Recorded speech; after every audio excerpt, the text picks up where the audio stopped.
अस्सलामुअलैकुम dear students and viewers. आज हम फिज़िक्स 11 का चैप्टर नंबर 1 जो कि मेजरमेंट्स के बारे में है, उसमें आज हमारा टॉपिक है सप्लीमेंट्री यूनिट्स। डियर स्टूडेंट्स, आज का लर्निंग आउटकम ये है, आज आपने सप्लीमेंट्री यूनिट्स को डिटेल से सीखना है। सप्लीमेंट्री यूनिट्स क्या होती हैं, कौन सी मकदारों की सप्लीमेंट्री यूनिट्स हैं, इन मकदारों को क्या कहते हैं। आज सप्लीमेंट्री यूनिट्स को डिटेल से सीखेंगे। डियर स्टूडेंट्स, आज का हमारा टॉपिक है supplementary units. Dear students, weight and measurement की जो जनरल कॉन्फ्रेंस हुई, उन्होंने देखा कि कुछ मकदारें ऐसी हैं कि ना ही वो बेस क्वांटिटीज़ में आ रही हैं और ना ही वो डिराइव्ड क्वांटिटीज़ में आ रही हैं। तो उन मकदारों को जो कि ना ही बेस मकदारों में आ रही थी और ना ही डिराइव्ड क्वांटिटीज़ में आ रही थी, उनको उन्होंने ज्योमेट्रिक क्वांटिटीज़ का नाम दिया। डियर स्टूडेंट्स, ज्योमेट्रिक क्वांटिटीज़ में सिर्फ दो मकदारें हैं। पहली है प्लेन एंगल। प्लेन एंगल क्या होता है? डियर स्टूडेंट्स, प्लेन क्या होता है? ये 2 डायमेंशनल होता है। इसमें लेंथ और विड्थ होती है, थिकनेस नहीं होती। इसकी एग्जांपल है सर्कल। डियर स्टूडेंट्स, दूसरी क्वांटिटी है सॉलिड एंगल। डियर स्टूडेंट्स, अब हम देखते हैं कि सॉलिड एंगल की कौन कौन सी एग्जांपल्स। सॉलिड एंगल की एग्जांपल्स को देखते हैं कि सॉलिड एंगल की कौन कौन सी एग्जांपल्स होती हैं।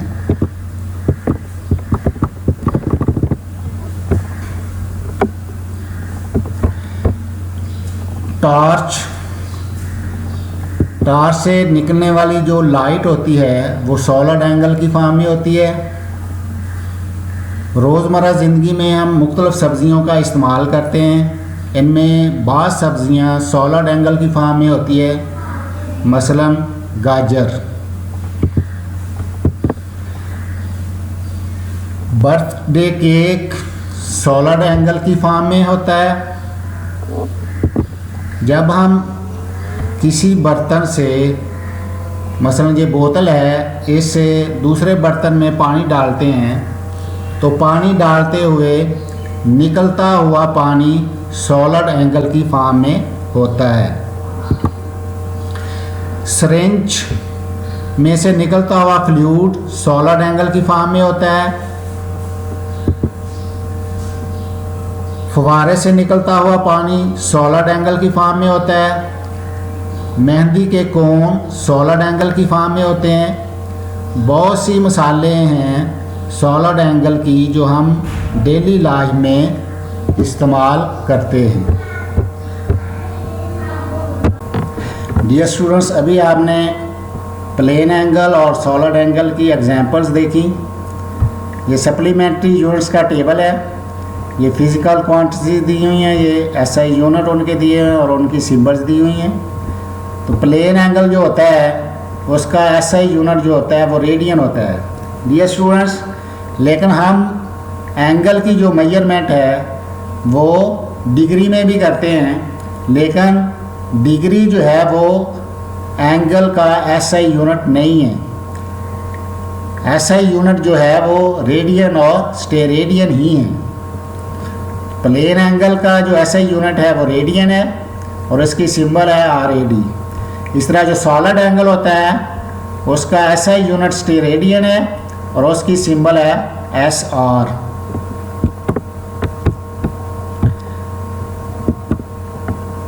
तो सबसे पहले हम रेडियन को डिफाइन करते हैं जो कि प्लेन एंगल का एसआई यूनिट है। तो डियर स्टूडेंट्स, ये एक सर्कल है, इस सर्कल का ये सेंटर है और इस सेंटर से इस पॉइंट तक जो कि इसके सर्कमफेरेंस पे है, इसके दरमियान जो डिस्टेंस है वो इस सर्कल का रेडियस है और ये एक आर्क है और इस आर्क की जो लेंथ है वो इस रेडियस के इक्वल है और ये दूसरा रेडियस है। तो डियर स्टूडेंट्स, अगर ये जो आर्क है इसकी लेंथ जो है इस सर्कल के रेडियस के इक्वल होगी तो इसके सेंटर पे जो एंगल बनेगा that angle will be 1 radian. तो अब हम इसको डिफाइन करते हैं कि रेडियन क्या होता है। The radian is the plane 2D angle subtended at the center of a circle between two radii which cut off on the circumference an arc equal in length to the radius. The radian is plane 2D angle। जो radian होता है वो 2 dimensional angle होता है और subtended बनता कहाँ है? At the circle, eight the centre of the circle. जो सर्कल होता है उसके सेंटर पे बनता है बिटवीन 2 रेडियाई। ये 2 रेडियाई के दरमियान बनता है, एक रेडियस ये है इस सर्कल का, दूसरा ये है। इन 2 रेडियाई के दरमियान ये एंगल बन रहा है। Which cut off on the circumference and arc. ये जो रेडियाई हैं, ये जो सर्कल है उसके सर्कमफेरेंस पे एक आर्क बनाते हैं। आर्क क्या होती है डियर स्टूडेंट्स? आर्क होती है the length a segment of circumference of the circle. और जो ये जो आर्क होती है equal in length to the radius. जो सर्कल का रेडियस होता है उसके इक्वल होती है। नेक्स्ट डियर स्टूडेंट्स, जो रेडियन है इसका फार्मूला क्या आता है? इसका फार्मूला आता है आर्क लेंथ ओवर रेडियस। ये जो आर्क लेंथ है ओवर इसका ये जो रेडियस है, ये इसका फार्मूला आता है। Theta is equal to S over R. Theta जो है ये एंगल इन रेडियन है और एस जो है ये आर्क लेंथ है और आर जो है ये रेडियस है। अब हम देखते हैं कि एक सेमी सर्कल में कितने रेडियंस होते हैं। ये कंप्लीट सर्कल है लेकिन यहाँ तक ये एक सेमी सर्कल बनेगा। तो ये इसका सेंटर है, सेंटर से यहाँ तक का फासला इसका रेडियस है। ये पहली आर्क है जो कि इसके रेडियस के इक्वल है, ये दूसरी आर्क है, ये तीसरी आर्क है। तो ये पहली आर्क 1 रेडियन बना रही है, दूसरी आर्क भी 1 रेडियन बना रही है, तीसरी आर्क भी 1 रेडियन एंगल बना रही है। तो ये 3 आर्क जो है ये सेमी सर्कल पे 3 रेडियन एंगल जो है वो बना रही हैं, लेकिन ये जो मेजरमेंट है ये बाकी बचती है। तो डियर स्टूडेंट्स, जैसा कि आपको नज़र आ रहा है कि सेमी सर्कल में 3 जो है वो मुकम्मल रेडियंस होते हैं और ये मेजरमेंट जो है ये बाकी बचती है। अब नेक्स्ट हम देखते हैं कि एक कंप्लीट सर्कल में कितने रेडियंस होते हैं। तो डियर स्टूडेंट, ये आपके पास एक कंप्लीट सर्कल है, ये इसका सेंटर है और सेंटर से लेकर यहाँ तक का इसका जो फासला है ये इसका रेडियस है और ये आर्क है और इसकी लेंथ इसके रेडियस के इक्वल है। और ये पहली आर्क जो है ये 1 रेडियन एंगल बना रही है इसके सेंटर पे और ये दूसरी आर्क दूसरा एंगल बना रही है 1 रेडियन और ये तीसरी आर्क भी इसके सेंटर पे तीसरा 1 रेडियन बना रही है। और ये चौथी आर्क जो है जो कि इसके रेडियस के इक्वल है, वो भी इस के सेंटर पे चौथा रेडियन बना रही है। और ये आर्क जो है ये इसके सेंटर पे 5वां रेडियन बना रही है। और ये छठी आर्क है, ये छठी आर्क इस सर्कल के सेंटर पे छठा रेडियन बना रही है। तो डियर स्टूडेंट्स, आपने देखा है कि ये जो सर्कल है इसमें 6 मुकम्मल आर्क जो है वो 6 रेडियन एंगल बनाती हैं, लेकिन बाकी ये मेजरमेंट जो है ये जो मेजरमेंट है ये 0.28 ये बाकी बचती है। तो एक मुकम्मल सर्कल में 6 रेडियन बनते हैं मुकम्मल, और ये 0.28 जो मेजरमेंट है ये बाकी बचती है। तो dear students, a circle has 2 pi radians या 6.28 रेडियंस। ये कैसे आएगा? डियर स्टूडेंट्स, आपको पता है कि पाई की कीमत जो होती है 3.14 होती है। अगर उसको 2 से मल्टीप्लाई करेंगे तो ये 6.28 रेडियन आएगा। तो एक कंप्लीट सर्कल में 6 मुकम्मल रेडियन बनते हैं और बाकी 0.28 रेडियन बनते हैं। डियर स्टूडेंट, अब हम देखते हैं कि रेडियन और डिग्री में क्या रिलेशन होता है। डियर स्टूडेंट्स, आपको पता है कि एक मुकम्मल सर्कल में 360 डिग्रीज होती हैं और एक मुकम्मल सर्कल में 2 पाई रेडियंस होते हैं। तो हम लिख सकते हैं कि 2 pi radian is equal to 360 degree, और यहाँ से 1 रेडियन बराबर आ जाएगा 360/2 पाई। तो 360 को 2 पाई से डिवाइड करेंगे तो हमारे पास जो आएगा वो 57.3 आंसर आएगा। तो इस तरह एक रेडियन जो है वो 57.3 डिग्रीज के बराबर होता है। नेक्स्ट सॉलिड एंगल का सप्लीमेंट्री यूनिट है स्टीरेडियन। तो अब हम देखते हैं कि स्टीरेडियन क्या होता है। डियर स्टूडेंट, ये आपके पास एक स्फीयर है। रेडियन में वो हमारे पास एक सर्कल था, लेकिन ये एक स्फीयर है, ये 3 डायमेंशनल है।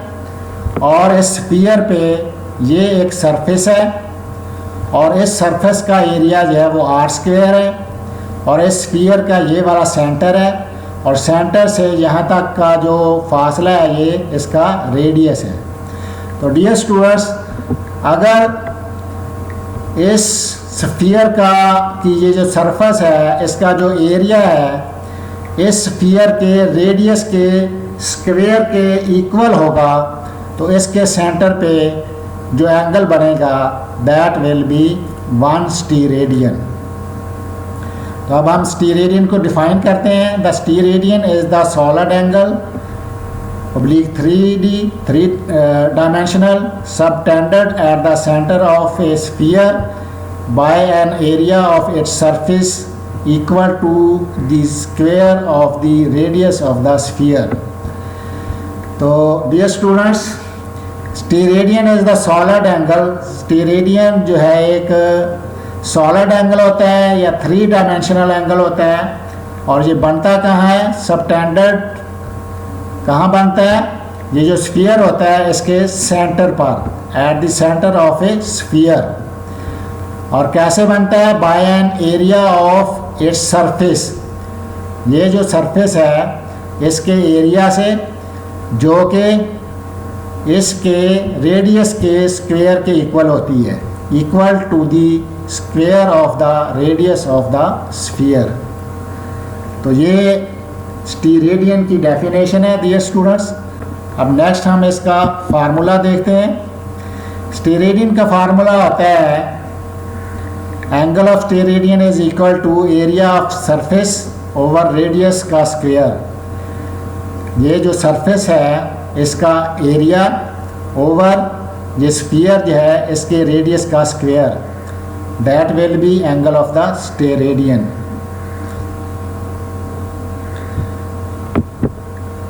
नेक्स्ट हम देखते हैं कि एक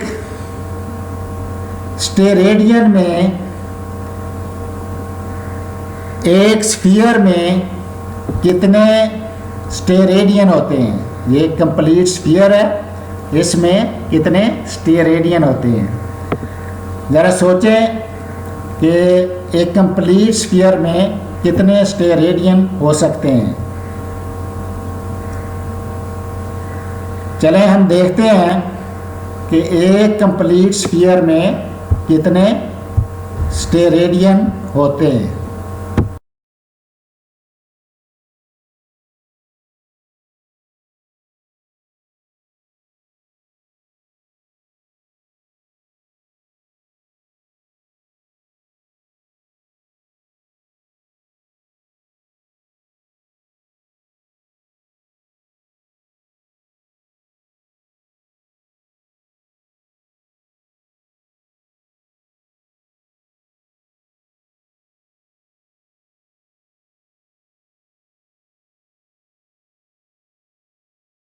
डियर स्टूडेंट्स, अब हम वन स्टेरेडियन सॉलिड एंगल को प्रैक्टिकली देखते हैं। ये एक वाटरमेलन है। सबसे पहले हम इस वाटरमेलन का रेडियस फाइंड आउट करेंगे।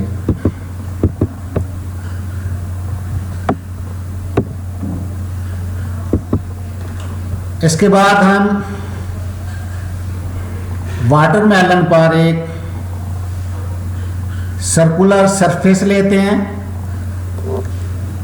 ये एक सर्कुलर सरफेस है।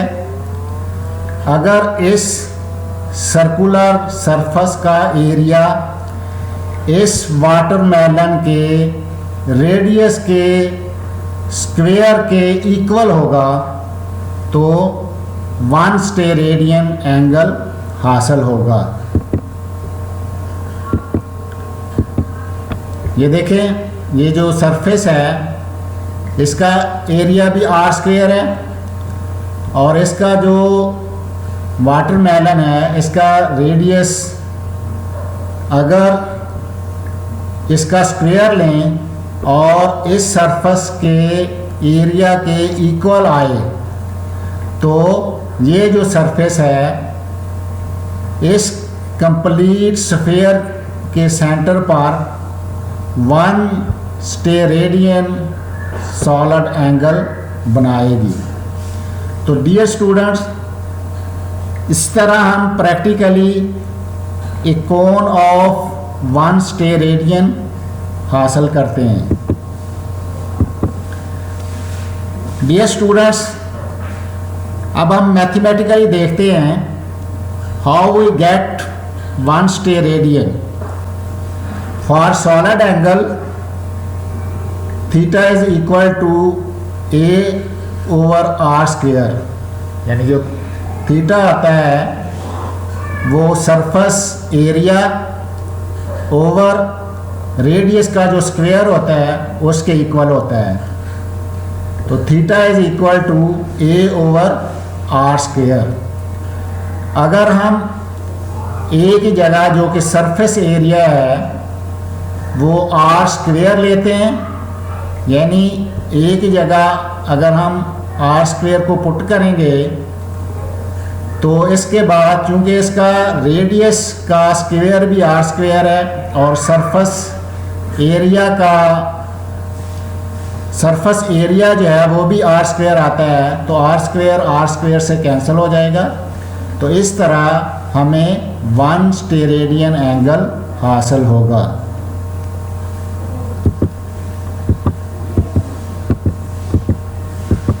डियर स्टूडेंट्स,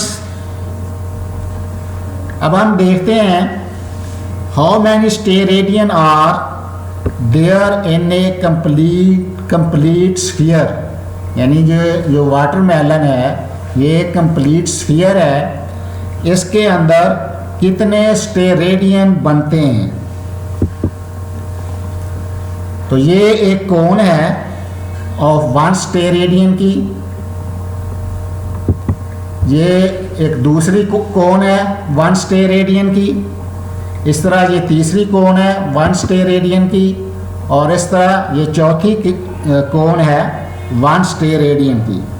तो डियर स्टूडेंट्स, इस कंप्लीट स्फीयर पर 1 स्टेरेडियन की कितनी कोन्स बनेगी?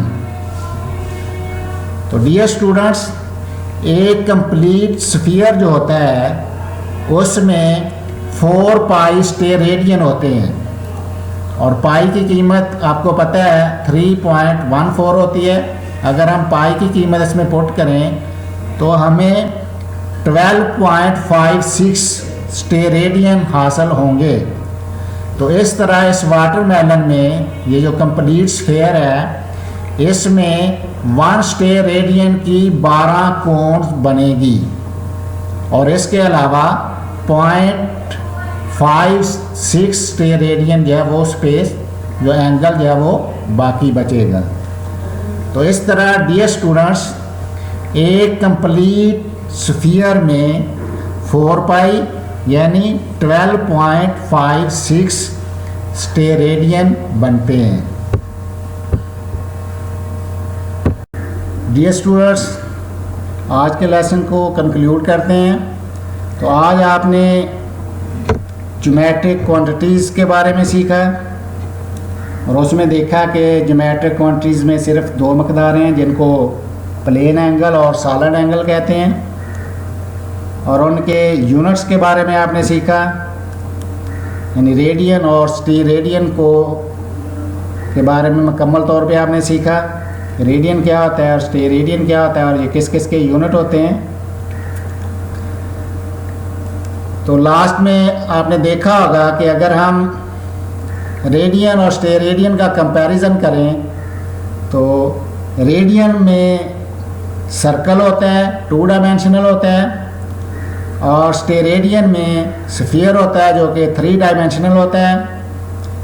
और रेडियन में हम आर्क लेंथ लेते हैं और स्टेरेडियन में सरफेस एरिया को लेते हैं। और एक मुकम्मल सर्कल में 2 पाई रेडियंस होते हैं और एक मुकम्मल स्फीयर में 4 पाई स्टेरेडियन होते हैं। Thanks for watching. Subscribe, like and share this video.